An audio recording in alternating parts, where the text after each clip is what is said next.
કાયમી કરવાની માંગ સાથે તેમણે હલ્લાબોલ કર્યો છે, વિરોધ વ્યક્ત કર્યો છે। કોર્પોરેશનના કર્મચારીઓ જે છે, ફાઇલ એરિયા વિભાગના કર્મચારીઓએ વિરોધ કર્યો છે। 500થી પણ વધુ કર્મચારીઓ કોર્પોરેશન ખાતે વિરોધ વ્યક્ત કર્યો છે। આસામી કર્મચારીઓની કાયમી કરવાની માંગ સાથે આ વિરોધ કરાયો છે। કર્મચારીઓ ડેપ્યુટી મ્યુનિસિપલ કમિશનરને રજૂઆત પણ કરી છે। આ કર્મચારીઓ એવા કર્મચારીઓ છે કે જ્યારે કોરોના કાળની અંદર એમણે પોતાની જાનની બાજી લગાવીને કામગીરી કરી છે। આજે પરિસ્થિતિ એવી થઈ કે દર 11 મહિને નવી જાહેરાતો આપી અને આ જ કર્મચારીઓમાંથી ઘણા કર્મચારીઓને કાઢી મૂકવામાં આવે છે। એની સામે અમારો વાંધો છે। વડોદરા મહાનગરપાલિકા એક સરકારનો એક ભાગ છે।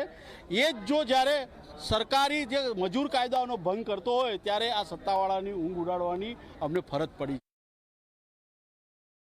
આજરોજ વડોદરા મહાનગરપાલિકાના એસસી એસટી કર્મચારી સંઘ તરફથી ફાઇલેરી વિભાગના 11 માસના કરાર આધારિત કર્મચારીઓના પ્રશ્નો અંગે યુનિયન દ્વારા અને કર્મચારીઓ દ્વારા આવેદનપત્ર આપવામાં આવ્યું છે। બાંગ્લાદેશમાં જે હિન્દુઓ પર